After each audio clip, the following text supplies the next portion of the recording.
नेता हैं और हमें भी बहुत उम्मीद है ऐसे नेताओं से। तो मैं इनके बारे में एक लाइन कहूँ फिर ये अपनी बात करें तो ठीक रहेगा कि इस दिए की लो में एक सूरज को डाला जाएगा और देख लेना दूर तक इसका उजाला जाएगा। ऐसी आशा हम इनसे रखते हैं, युवाओं से अपनी बात रखेंगे। धन्यवाद। बहुत ही श्रद्धेय और मैं समझता हूँ समाज के बहुत कम जो बुद्धिजीवी हैं उनमें से एक प्रमुख रूप से भारतीय समाज निर्माण संघ के राष्ट्रीय अध्यक्ष बड़े भाई वीर सिंह बहुत साहब, BSNS के राष्ट्रीय महासचिव और आज मंच का संचालन कर रहे बड़े भाई राजेश कुमार जी, दिल्ली प्रदेश के अध्यक्ष माननीय ब्रह्म सिंह जी, बेनीवाल साहब, यहाँ पर कनकलता जी का मैं सुबह सुन रहा था, बहुत शानदार उन्होंने वक्तव्य अपना रखा। और हमारे जिस प्रांगण में आज कार्यक्रम हो रहा है, महर्षि वाल्मीकि मंदिर प्रबंधक कमेटी के प्रधान ज्ञान प्रकाश जी, यहाँ के ट्रेजरर सुरेश कुमार जी, राजेश जी और तमाम मंदिर समिति, आपकी संगठन इस संस्था के तमाम पदाधिकारी कार्यकर्ता और विशेष रूप से हमारे माताएं बहनें महिलाएं युवा साथियों और प्यारे प्यारे बच्चों, सबसे पहले तो मैं इस कार्यक्रम में सुबह भी मैंने देखा और सियासती होने के कारण, सामाजिक राजनीतिक जीवन में होने के कारण बहुत सारे कार्यक्रमों में मैं गया हूँ और समाज के कार्यक्रमों में, लेकिन ये मैंने पहला ऐसा अनूठा संगठन आपका देखा है कि जिसमें सबसे ज़्यादा अगर कोई बेहतर चीज़ है तो वो है अनुशासन। एक संगठन के व्यक्तियों को मैंने देखा है कि सुबह से रात से इस कार्यक्रम को करने में, समायोजित करने में, संचालन करने में लगे हुए थे और सब लोग एक बाकायदा एक अलग सी किस्म से वर्दी पहनकर, जैसे कि पुलिस या आर्मी या मिलिट्री या BSF या CRPF या CISF काम करती है, उस तरीके से ये एक सेना के रूप में काम कर रही है। सही मायनों में ये अम्बेडकर सेना है आपकी। और मुझे बहुत ही शानदार और जानदार लगा इस संगठन को देखकर। मुझे जिस विषय पर बोलने के लिए आपने कहा है, मैं समझता हूँ कि आपका आज का सेशन शुरुआत, आज पहला दिन भी था और सर्दी भी बहुत थी, आज लेट हुआ और अभी एक संचालन और भी अभी आपका मेरे ख्याल होना है, तो मैं बहुत कम समय में ही अपनी बात को समायोजित करूँगा। मुझसे पूर्व वक्ताओं ने भी बातें रखी कि किस तरीके से क्या समस्याएं सफाई कर्मचारी की होती हैं। सबसे पहले अगर मैं कहूँ तो आरक्षण की जब बात बाबा साहब के जहन में आई होगी तो उन्होंने देखा कि कौन सा समाज पिछड़ा है, शोषित है, वंचित है, डिप्राइव्ड है, और उस वक्त उन्होंने इसको 10 साल की समय सीमा तय कर कहा कि उनको राजनीतिक रूप से, आर्थिक रूप से, सामाजिक रूप से, शैक्षणिक रूप से, पारिवारिक रूप से उन लोगों को समाज की मुख्य धारा में जोड़ा जाए, और उसी लिए उन्होंने ये आरक्षण का प्रावधान रखा। लेकिन बड़े शर्म का विषय है और बहुत ही दुख का विषय है कि 75 साल की आज़ादी के बाद भी मैं समझता हूँ उस आरक्षण का जो प्रतिफल मिलना था या उस आरक्षण का जो लाभ मिलना था वो कहीं ना कहीं जो शेड्यूल कास्ट में भी मोस्ट डिप्राइव्ड कम्युनिटी है, उस कम्युनिटी तक ये संविधान टच नहीं कर पाया और उसको इसका जो लाभ था मैं समझता हूँ नहीं मिल पाया। और मुख्य धारा में जुड़ने का काम, अगर कुछ कहा जाए कि अंधों में काना राजा, 10-20% लोगों को नौकरियां मिल गई हैं, कुछ लोग एक आध जज बन गए हैं, एक आध लोग नेता बन गए या कोई साइंटिस्ट या कुछ प्रोफेसर बनने से मैं समझता हूँ समाज का कायाकल्प नहीं हुआ है। समाज में आज भी 70-80% लोगों की दशा और दिशा बहुत ही दयनीय है, बहुत ही मुश्किलात से वो अपना जीवन जी रहे हैं। और जैसे मुझसे पहले साहबान साहब अपनी बात रख रहे थे गुड़गांव से कि पहले 94 से पहले कम से कम एक हमें म्यूनसिपैलिटी की नौकरी ऐसी थी जिसको हम मोटे मोटे शब्दों में कमेटी में नौकरी कर रहे हैं, MCD में नौकरी कर रहे हैं, तो उस नौकरी की बदौलत जितने लोगों को आज है नौकरी, सरकारी नौकरियों में उच्च पदों पर बैठे हैं,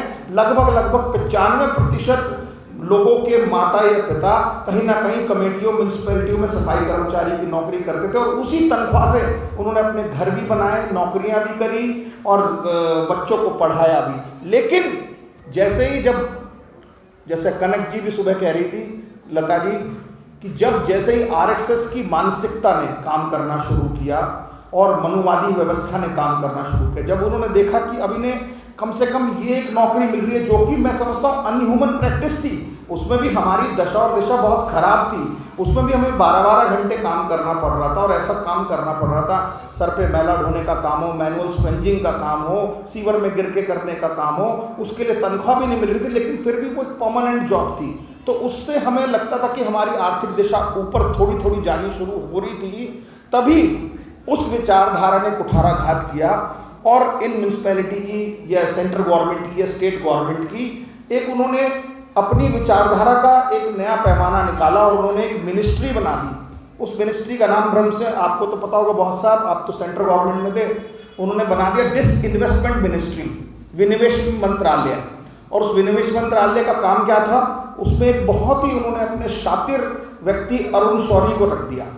और अरुण शौरी का काम क्या था कि जितने संगठन और संस्थान हैं सरकारी, उनको ये दिखाया जाए कि वो घाटे में हैं, और इसलिए सरकारी नौकरी जो लोग कर रहे हैं ना, वो तो बहुत निकम्मे हैं, वो काम नहीं कर रहे हैं, और क्यों ना इस सरकारी नौकरी का वजन जो ये बर्डन है वो देश पर बहुत ज़्यादा है। तो इनको जो पेंशन मिलती है, इनको इंक्रीमेंट मिलते हैं, इनको टीएडीए मिलते हैं, इनकी तनख्वाहें बहुत ज़्यादा हैं, तो क्यों ना ये प्राइवेटाइजेशन कर दिया जाए। और प्राइवेटाइजेशन ऊपर से नहीं, मतलब फर्स्ट रैंक का नहीं, सेकंड रैंक का नहीं, ए कैटेगरी नहीं, बी कैटेगरी नहीं, सी नहीं, सबसे पहले प्राइवेटाइजेशन अगर किया गया तो वो ग्रुप डी का किया गया, जिसमें कि हमारे सफाई कर्मचारी थे, खल्लासी थे, पीवन थे, ड्राइडर थे, चपरासी थे, माली थे, मतलब ग्रुप डी में जो छोटे काम करने वाले थे, यानी कि मोटे तौर पर कहा जाए तो वो दलित शोषित समाज के लोग थे, जिनको सरकारी नौकरी के माध्यम से कुछ इकोनॉमिकल एम्पावरमेंट होनी शुरू हुई। उनके ऊपर उन्होंने ऐसा लोहे का एक हथौड़ा मारा कि उनकी जो पारिवारिक स्थिति थी वो पूरी तरह से चकनाचूर होने लगी। और आज ये स्थिति है कि जो लोग पढ़ भी रहे हैं और जो लोग नहीं भी पढ़ रहे हैं, जो बच्चे पढ़ चुके हैं उनके साथ भी यही हो गया कि आज उन्हें सरकारी नौकरी में समझता हूँ कि मिलना नामुमकिन के बराबर हो गया है, और जो नहीं पढ़े हैं उनके लिए तो और मुश्किलात हैं। मैं आज जिस जगह आप यहाँ बैठे हैं नारायणा गाँव में, अब से अगर मैं 20 साल पुरानी बात करूं तो लगभग सभी घरों में हमारे यहाँ, चाहे वो जुल्हा समाज के लोग हों, जाटव समाज के लोग हों, वाल्मीकि समाज के लोग हों, धोबी समाज के लोग हों, हर घर में हर व्यक्ति सरकारी नौकरी पर था, चाहे वो ग्रुप डी में था, ग्रुप सी में था, ग्रुप बी में था, ग्रुप ए में था, लेकिन वो था। और अगर आज मैं 20 साल बाद बात करूं तो इन्हीं समाज के जो घर हैं यहाँ पर लगभग 300-400 घर इसी गाँव में होंगे। ये कि मॉडल के रूप में अगर उठाकर उदाहरण देखें तो आज मैं समझता हूँ 5% लोग भी यहाँ पर सरकारी नौकरी में नहीं है। उसकी वजह उस वक्त जो विनिवेश मंत्रालय आरएसएस ने, बीजेपी की गवर्नमेंट अटल बिहारी वाजपेयी के समय में बनी, ये हमारे ऊपर एक आर्थिक कुठाराघात किया गया। और इसका ही ये सबसे बड़ा कारण था कि हमारे लोगों की आर्थिक व्यवस्था चरमरा गई। और सबसे ज़्यादा शोषण जो आज हो रहा है वो देख लीजिए आप, 200 रुपये में, मुझे तो ज़्यादा एक्सपीरियंस सफाई कर्मचारियों का नहीं था, ना मैं कोई यूनियन में था, मैं तो एक एक्टिविस्ट था, लेकिन जब मैं आयोग का चेयरमैन बना बहुत साहब राजेश भाई, तो मैं दिवाली से 3 दिन पहले, आपको शायद ध्यान हो, पीरागढ़ी पर 4 जवान लड़के 22 साल के 20 साल के सीवर में डिप कर मर गए थे। हरियाणा बॉर्डर पर नाहरा नाहरी गांव के लड़के थे, एक ही परिवार के अगल बगल के। जब मैं उनके घर गया और पता किया, इन्वेस्टिगेशन की हमने, तो पता लगा केवल मात्र 200 रुपये के लिए वो लोग अपने बच्चों को मिठाई लेनी थी या कपड़े लेने थे, उन्होंने वो सीवर खोलने का काम कर दिया, और उसमें वो एक के बाद एक जाकर काल के गाल में फंस गए। तो आज आप समझ लीजिए कि समाज की इतनी बुरी दशा है कि 500-700 रुपये में सीवर की सफाई करने के नाम पर हम गैस के चैम्बर में घुस जाते हैं जो मीथेन का है। और ये निरंतर कहीं दूर नहीं हो रहा, ये दिल्ली देश की राजधानी में हो रहा है, या हरियाणा हरियाणा की आर्थिक राजधानी गुड़गांव है, जैसा कि भी सारवान साहब बता रहे थे कि 3 महीने से तनख्वाह भी नहीं दे रहे हैं, उनका शोषण भी कर रहे हैं, उनको धमका भी रहे हैं, और हमारा व्यक्ति जो है उनके हाथ जोड़े गिड़गिड़ा रहा है कि हमें रख ही लीजिए वापस, अब हम संघर्ष नहीं करेंगे, हम अपनी आवाज़ नहीं उठाएंगे। तो ऐसी बहुत सारी मुश्किलात मैं समझता हूँ कि हम लोगों के पास हैं। मैं कोरोना काल का एक उदाहरण और आपको बता दूं कि किस तरीके से सरकारों का कुठाराघात हमारे ऊपर हो रहा है, और किस तरीके से कोर्ट्स, जो हमें बहुत उम्मीद है कि कोर्ट पता नहीं इस देश की क्या करने वाली है, या ह्यूमन राइट्स कमीशन क्या करने वाला है। कोरोना काल में सबसे पहला अगर कोई वॉरियर था जो सबसे पहले कोरोना से लड़ रहा था, वो केवल और केवल सफाई वर्कर था, जो बाहर आपका स्पूटम उठा रहा था, आपका गंदा मास्क उठा रहा था, आपकी पीपीई किट उठा रहा था, या आपका कूड़ा उठा रहा था। और जब उस व्यक्ति के लिए हमने सरकार से डिमांड की कि इनको कम से कम पीपीई किट दे दिया जाए, गम्स बूट दे दिए जाए, ग्लव्स दे दिए जाए, मास्क दे दिया जाए, सैनिटाइजर दे दिया जाए, तो सरकार के जो भारत सरकार की मैं बात कर रहा हूँ, उसके जो अटॉर्नी जनरल हैं वो मेहता साहब हैं, मोदी जी के बहुत करीब हैं, वो सुप्रीम कोर्ट में, क्योंकि उस वक्त ऑनलाइन सुनवाई होती थी तो हम लैपटॉप पे सुनवाई कर रहे थे चीफ जस्टिस के यहाँ, तो उस वक्त वो उनको झूठ बोल रहे हैं एफिडेविट दे के कोर्ट में कि हमने 10 करोड़ मास्क और सैनिटाइजर सब इन लोगों को फ्री दे दिया है। मैंने वहाँ पर बहुत साहब सिर्फ एक ही बात रखी, आप तो सरकार में रहे हैं सभी लोग, सरकार में 1 लाख रुपए से ऊपर की कोई चीज़ खरीदे हैं तो उसका ई टेंडर होता है, और वो माननीय महाशय से जब हमने पूछा मेहता साहब से कि उसका कोई टेंडर की कॉपी है आपके पास, तो टेंडर की कॉपी नहीं है, उस पर उस वक्त हमने कंटेम्प्ट ऑफ कोर्ट कराया। मेरे कहने का मायने ये है कि सुप्रीम कोर्ट हो, चाहे हाई कोर्ट हो, चाहे सरकारें, भारत सरकार हो, चाहे राज्यों की सरकार हो, चाहे म्यूनसिपैलिटी हो, उन सबका रवैया लगभग हमारे एक समाज के लिए एक जैसा ही है। चाहे वो कॉन्ट्रेक्चुअल सिस्टम वाली बात हो, चाहे वो मैनुअल स्क्वेंजर्स की बात हो, चाहे वो कॉम्पनसेशन ग्राउंड पे इनको जॉब्स की बात हो, चाहे वो कॉम्पनसेशन दिलाने की बात हो। और तो और अभी एक लड़ाई मैंने लड़ी 2014 में कि बार बार जब मैंने कानून बनाया 2013 में, जब मैं आयोग का चेयरमैन था, कि देश में मैनुअल स्क्वेंजिंग और सीवर क्लीनिंग मशीन से होनी चाहिए, हाथों से नहीं होनी चाहिए। उसके बाद कानून बना, उसको इम्प्लीमेंट कराया। तो उसके बाद हमने कहा कि क्यों ना इनको डाइवर्ट किया जाए, हमारा व्यक्ति क्यों बार बार सीवर खोले, क्यों सफाई करे, उसको कोई डिग्निटी का काम दिया जाता है जो जिससे वो आत्मसम्मान या आत्म स्वाभिमान से काम करे। उसमें हमने जलबोर्ड को हैदराबाद जाकर एक सर मशीन देखी कि हम दिल्ली में जो मशीन्स हैं इससे गुड़गांव में, दिल्ली में, नोएडा में सीवर की सफाई कराएंगे। और जो मशीन बना रही थी कंपनी, उसको हमने कहा कि ये मशीन केवल उन्हीं लोगों को दी जाए जिन लोगों के घरों में डेथ हुई है सीवर में गिरने से, या जो लोग इस पेशे में इंडल्ज हैं उनको दी जाए। अब इस बीच में कभी कभी कहते हैं ना कि हमारे अपने लोग भी हमारे दुश्मन हो जाते हैं, तो एक संस्था आ गई, मुझे कहने में कोई परहेज गुरेज नहीं, DICCI, Dalit Indian Chamber of Commerce, जिसने, उसके नेताओं ने पद्मश्री अवार्ड भी लिए हुए हैं उन्होंने इसी दलित चैम्बर्स के नाम से। वो एक नई स्कीम लिया है कि ठीक है जी, हाई कोर्ट में, क्योंकि मेरे बिहाफ पे वो केस चल रहा था, पब्लिक इंटरेस्ट लिटिगेशन, तो मैं पार्टी था, तो कोर्ट ने मुझसे पूछा कि ये संस्था जो है ये चाहती है कि इन तमाम लोगों को ये मशीनें देने में ये मदद कर दे। तो हमें लगा अगर कोई वॉलंटरी आ रहा है सर्विस करने तो दे दीजिए। हमने उन लोगों को बीच में डाल दिया। उन लोगों ने बड़ी साजिश के तहत, आप समझिए दिल्ली में 203 मशीनें लगी और 203 लोगों का इकोनॉमिकल एम्पावरमेंट होना था। एक मशीन से लगभग एक व्यक्ति को 2 से 2.5 लाख रुपए महीने मिलने थे, और उन्होंने बड़ी चालाकी से डिक्की ने उसमें 150 लोग ऐसे घुसा दिए जो शेड्यूल कास्ट कम्युनिटी से तो थे, लेकिन कभी भी उन लोगों ने सफाई के पेशे में, सीवर क्लीनिंग में कभी काम नहीं किया था। और आज भी वो 150 लोग लाखों रुपए, 4 लाख रुपए लगभग महीने कमा रहे हैं। और हमारे लोग जिनके लिए हम मशीनें लाए थे या जिनका रिहेबिलिटेशन करना था हमें, ताकि वो इस पेशे से हटें और एक आत्म स्वाभिमान की जिंदगी या डिग्निटी ऑफ लेबर से रहें, तो वो उन लोगों के साथ भी अत्याचार और अनाचार हुआ।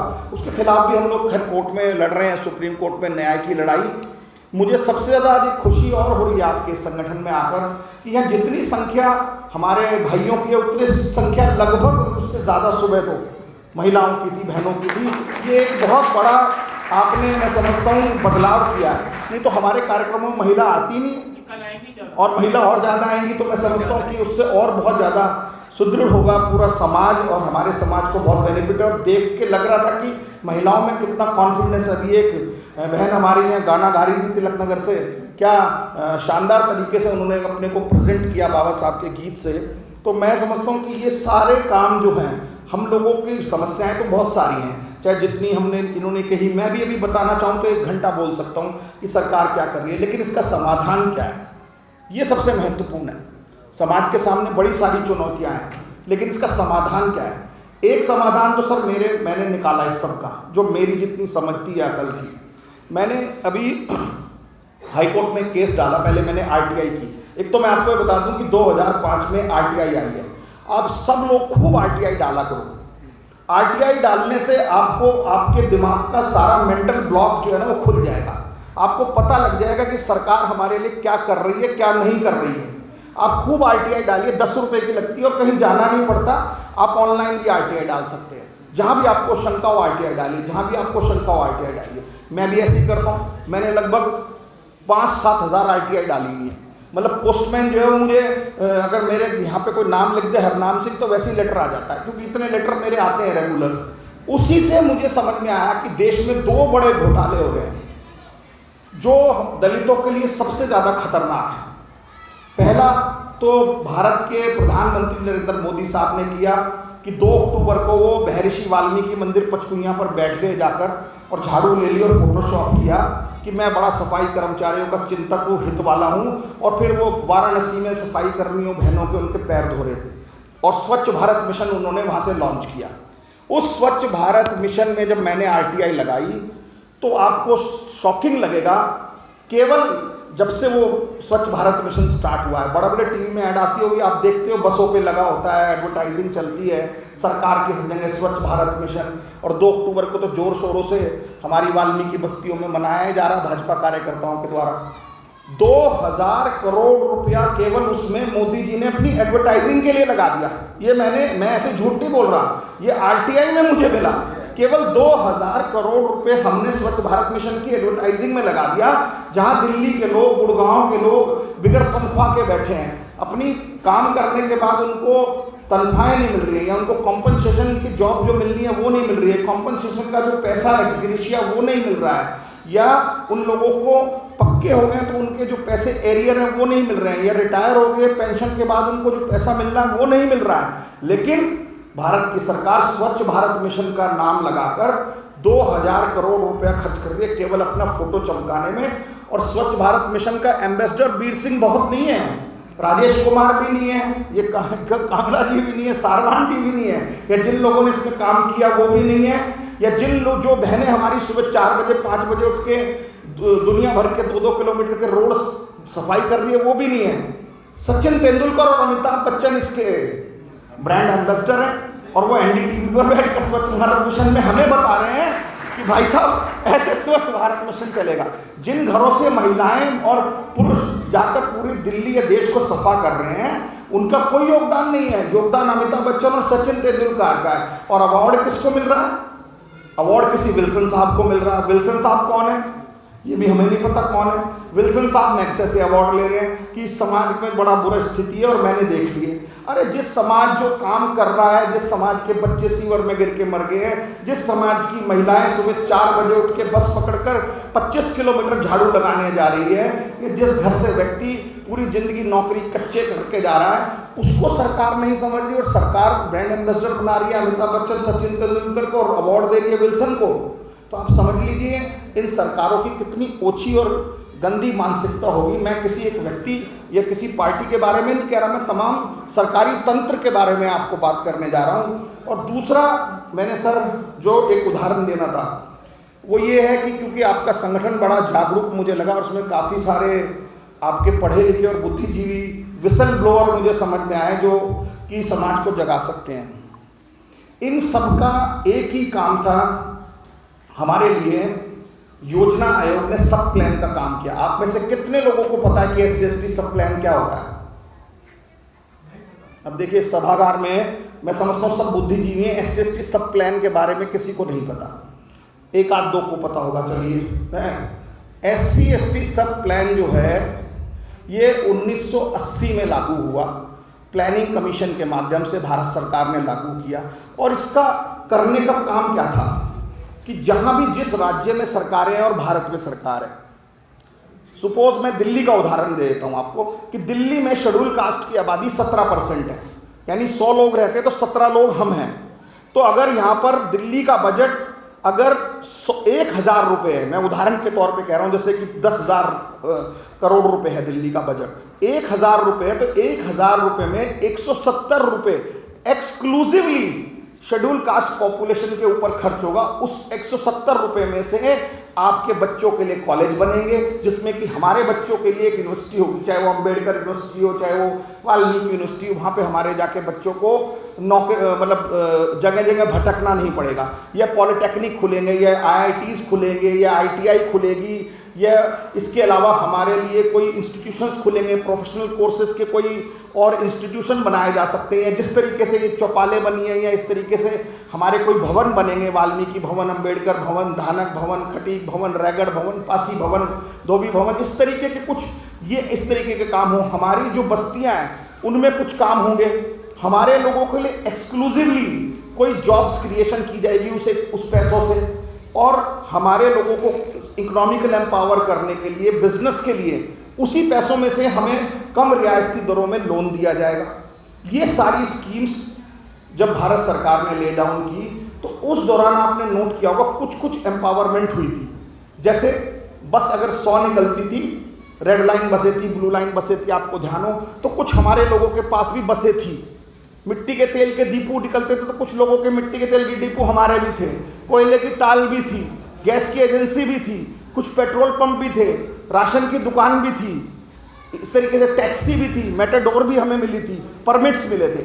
अब इस सरकार ने सोचा फिर दोबारा कि ये तो अभी नौकरी में भाग रहे थे, हमने नौकरी पकड़ के रोक ली, नौकरी प्राइवेट कर दी, अब तो ये लोग ऐसे बिजनेस की तरफ भागने लगेंगे, ये पैसे वाले हो जाएंगे।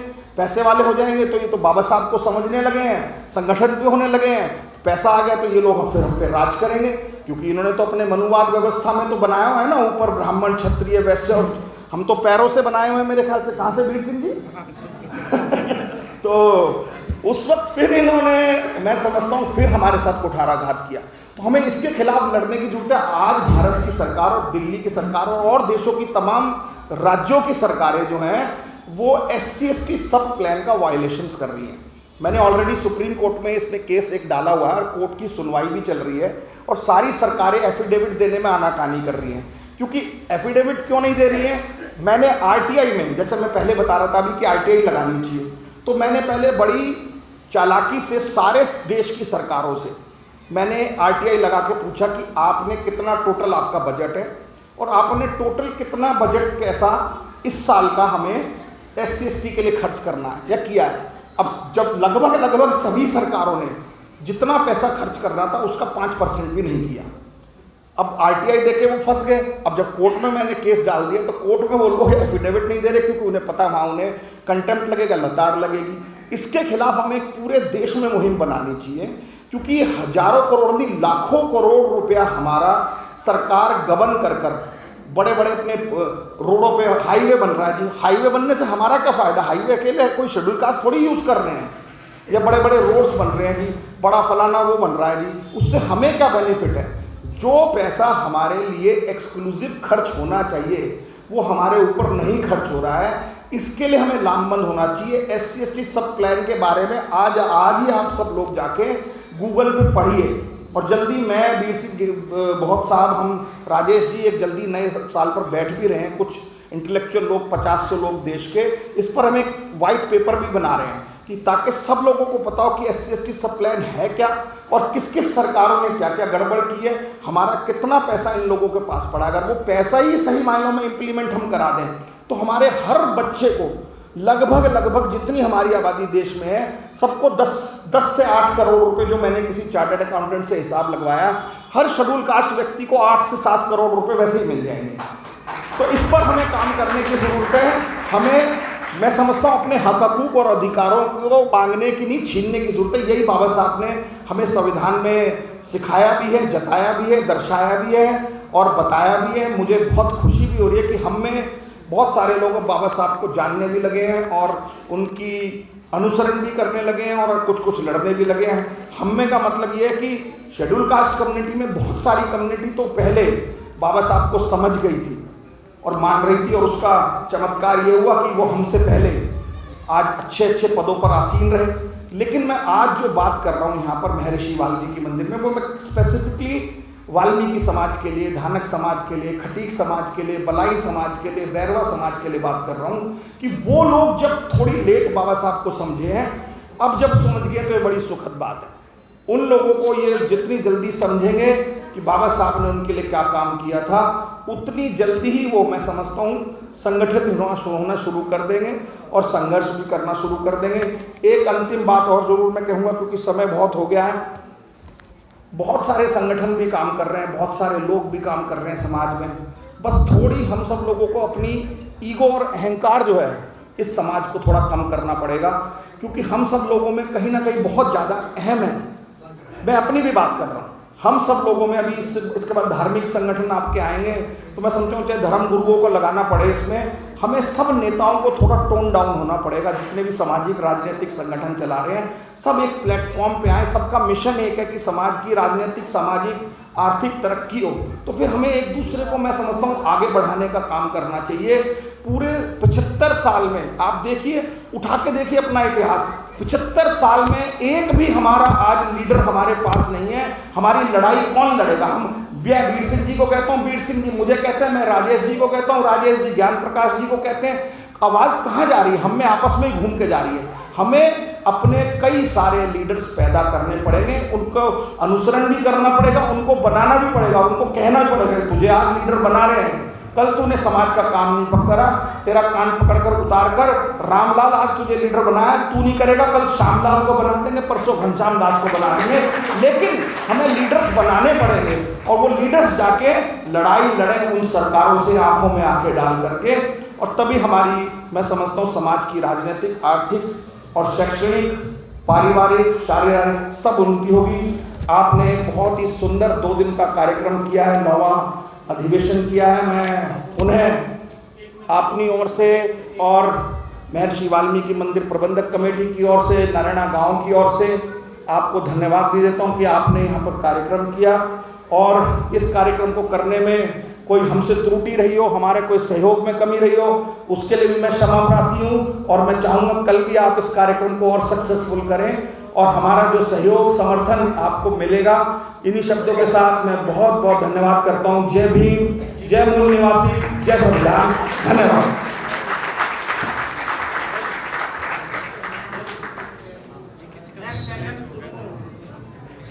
ये किसी साथी का इधर रह गया है चश्मा है तो यहाँ से